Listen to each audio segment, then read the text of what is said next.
The 1980s, a decade of bold ideas, fierce competition, and fearless innovation in the tractor world.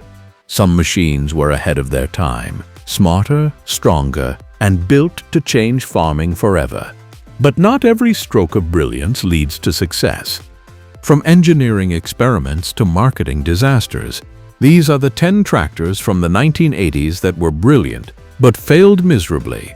Forgotten by the market, remembered by those who saw their genius. Number 1. International Harvester 2+2 Series. They called it the tractor of the future. But in the end, it became the symbol of a company's downfall. In the late 1970s, International Harvester was in trouble. Once one of the biggest names in American agriculture, IH was losing ground fast to John Deere and Case. They needed something revolutionary, something that would make farmers believe again. So, in 1979, they unveiled the 2+2 series, the most unusual tractor ever to hit American soil. With its long hood, articulated frame, and unique design, it didn't look like any tractor before it. Farmers even gave it a nickname, Snoopy, because of that long nose sticking out the front. But the design wasn't just for looks. International Harvester engineers wanted to combine the pulling power of a four-wheel drive tractor with the agility of a smaller 2WD machine. The 2+2 was meant to be the best of both worlds: ideal traction, better turning, and improved balance. On paper, it was brilliant. In the field, not so much. The articulation point, that pivot in the middle, wore out quickly under stress. The front-heavy design made steering awkward, and visibility from the cab was terrible. Farmers complained that they couldn't see the front hitch or their implements properly. Worse, maintenance was a nightmare. The tractor's complicated driveline system often failed, and parts were expensive. And just when IH needed this tractor to be their savior, the farm crisis of the early 1980s hit, sending grain prices and farmer incomes crashing. Instead of saving International Harvester, the 2+2 became a financial burden. The tractors sat unsold on lots, and IH's debt mounted. By 1985, International Harvester was gone, merged into what became Case IH. Today, the 2+2 is remembered with a strange mix of admiration and pity. It was an engineering dream, a machine that tried to change everything, but ended up being too weird, too expensive, and too fragile for its time. It was brilliant, but it failed miserably. Number 2. Ford TW35. In the early 1980s, Ford decided it was time to reclaim its place among the farming elites. The company had already built tough, dependable tractors, but now they wanted something bigger, stronger, and more advanced. Enter the Ford TW35, introduced in 1983. This machine was a monster for its time. Under the hood, it carried a 401 cubic inch turbocharged diesel engine, pumping out nearly 155 horsepower, more than enough to pull through the toughest fields. Ford promoted it as a no-compromise powerhouse, a tractor built for large-scale operations that demanded serious muscle. It had everything farmers dreamed of: a comfortable cab, advanced hydraulics, and rugged styling that looked ready to conquer the world. And for a short time, it did. But then, the problems started. You see, Ford had pushed the limits of that 401 engine just a bit too far. It ran hot, dangerously hot, under heavy loads. Hydraulic leaks, overheating issues, and transmission failures became all too common. Farmers who had invested their hard-earned money soon found themselves stuck with constant repair bills, and those repairs weren't cheap. The TW35 was built during an era when farming profits were thin. The early 1980s farm crisis meant every breakdown hurt, not just financially, but emotionally. Ford's dream tractor quickly gained a reputation for being unreliable under pressure. Word spread fast, and sales dropped sharply. What was supposed to be Ford's flagship became a cautionary tale. Ironically, today, collectors and vintage enthusiasts still love the TW35 for what it represented: raw power and ambition. It wasn't a bad idea. It just wasn't built to last. The TW35 was a beast that could tear through fields until its own power tore it apart. A tractor that promised the world but couldn't survive it. Number 3. Allis-Chalmers 8000 Series.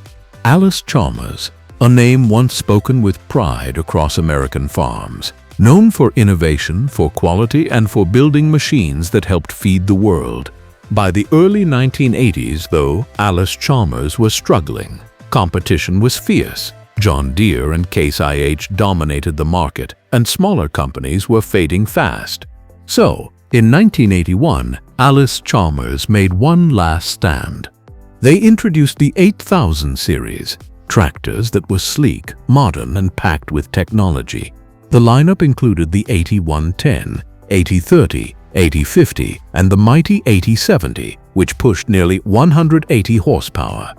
These machines looked futuristic, sharp lines, clean cab designs, and the new power director transmission that allowed smooth shifting under load. The company poured its heart into the series, hoping these tractors would save the brand. And honestly, they should have. The 8000 series were excellent tractors, efficient, comfortable, and ahead of their time. Farmers who used them loved the ride quality and the power. But timing is everything, and Allis-Chalmers launched them at the worst possible moment.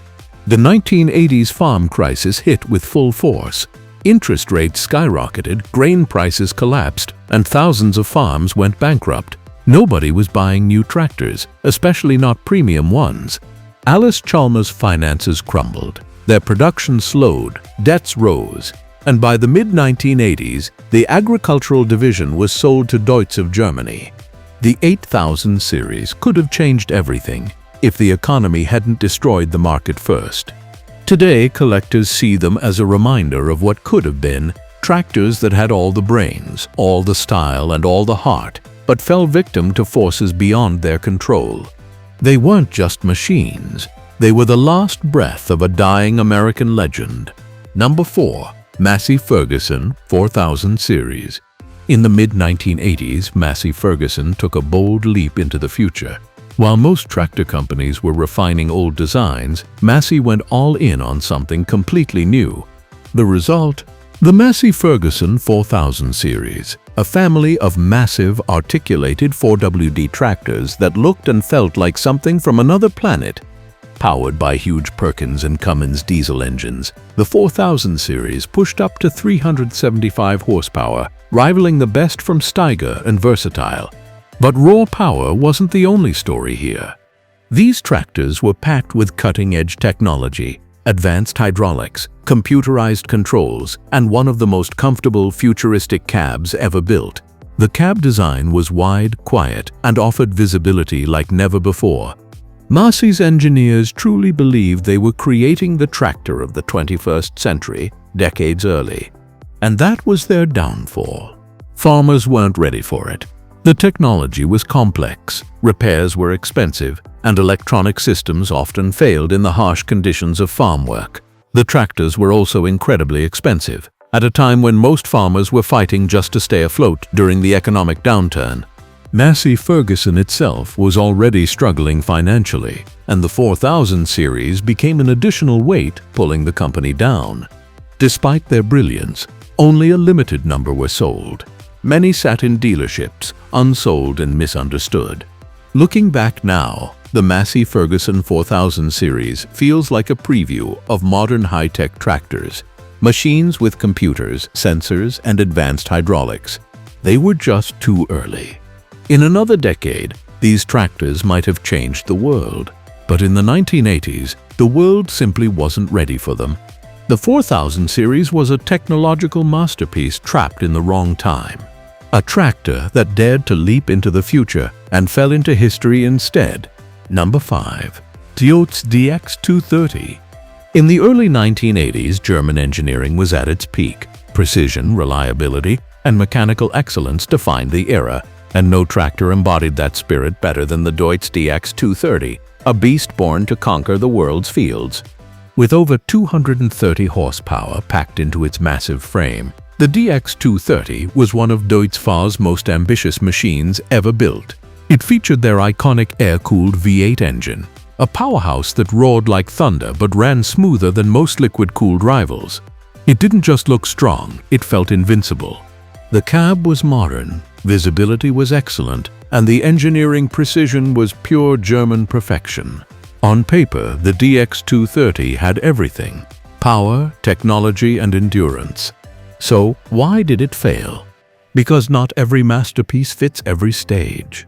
In Europe, the DX 230 was too large for most farms. In the US, it was too foreign, too expensive, and too complicated to maintain. Its air-cooled engine struggled in hotter, dustier climates, and parts were costly to import. And as the 1980s farm crisis tightened its grip, few farmers were willing to risk buying an unfamiliar machine from overseas. Deutz's dream of dominating the large tractor market with the DX 230 quickly faded. Only a handful of these tractors were ever sold outside Germany, and even fewer survived in active service. But here's the irony. The DX 230 was too good, too overbuilt, too advanced. It wasn't a bad tractor, it was simply built for a world that didn't exist yet. Today, collectors see it as one of the finest examples of German engineering, a machine that failed commercially but succeeded mechanically. The Deutz DX 230 wasn't a failure of design, it was a failure of timing, a true German giant that never found its home. Number 6. Case 4994. By 1983, Case wanted to make a statement, a declaration of power that would silence every rival. The result was the Case 4994, a colossal four-wheel drive tractor with nearly 300 horsepower and a monstrous 903 cubic inch Cummins engine under the hood. It was a sight to behold: massive tires, bold lines, and a cab designed for comfort and control. This was a tractor built for the biggest fields and the toughest work on Earth. Case marketed it as the future of large-scale farming, a machine for those who wanted pure, unstoppable power.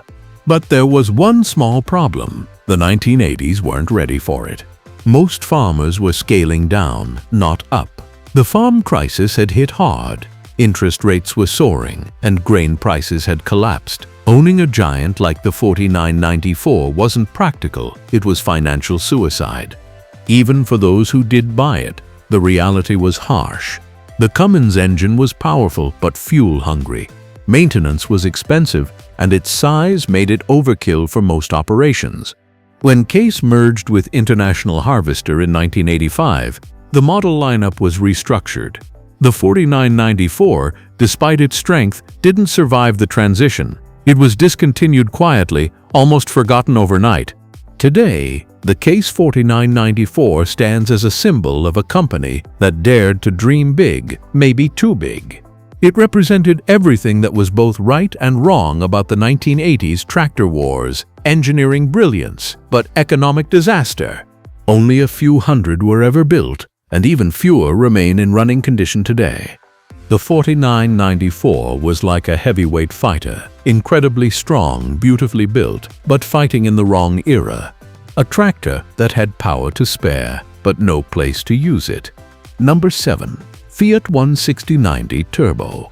When you think of tractors, you don't usually think of Italy. But in the mid-1980s, Fiat set out to change that.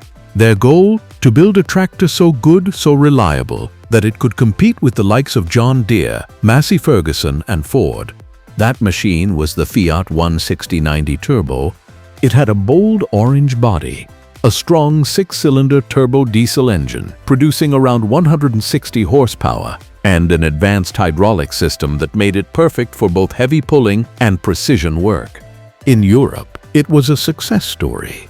Farmers praised its strength, smooth transmission, and outstanding build quality. The 160/90 could handle anything: plowing, cultivating, or hauling, all while being fuel efficient and easy to operate.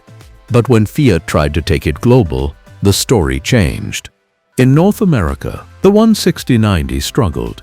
Farmers there were loyal to domestic brands and skeptical of foreign parts and service. Fiat didn't have a strong dealer network in rural America, and spare parts were hard to find. Mechanics weren't trained to repair Italian machines, and downtime on a farm is deadly.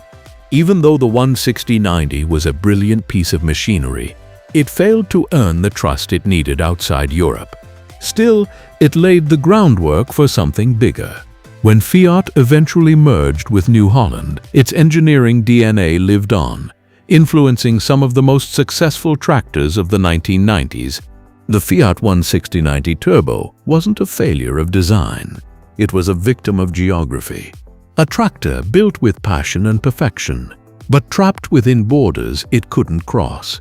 A legend in Italy, but a stranger everywhere else. Number 8. Same Hercules 160. There's a certain kind of beauty in forgotten machines, the ones that dared to be different. The same Hercules 160, built in the 1980s, is one of those rare beasts. Same, short for Società Accomandita Motori Endotermici, was known in Europe for its engineering creativity, and the Hercules 160 was their boldest attempt to break into the high-power market. It packed a 6-cylinder air-cooled diesel engine, producing a mighty 160 horsepower, and featured full-time 4WD. It was designed for serious work and for farmers who wanted raw pulling strength. The Hercules had a unique personality. It was loud, rugged, and built like a tank. Its air-cooled engine was reliable in colder climates and required less maintenance than liquid-cooled competitors. But there was one problem. Same's global presence was limited.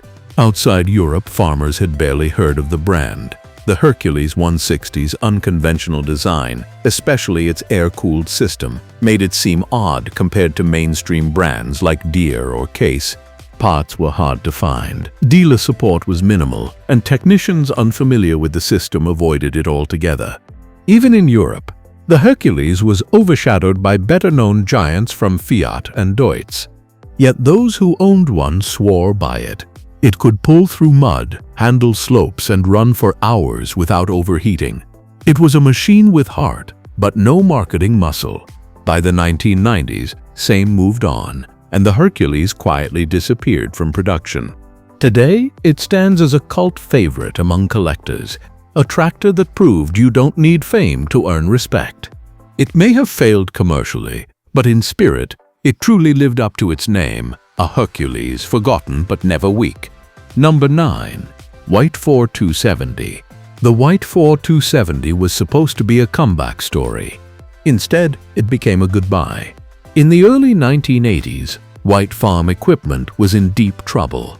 Once a proud name in American agriculture, the company had been hit hard by the recession and fierce competition. They needed a savior, something powerful enough to put them back on the map. So they built the 4270, an articulated four-wheel drive monster powered by a Detroit diesel 6V92T engine, producing 270 horsepower. It was rugged, powerful, and visually striking. Farmers who saw it in action couldn't deny it was a real workhorse. The 4270 could plow through heavy soil like nothing else, and the cab comfort was impressive for its time.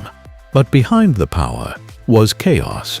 White's financial situation was collapsing.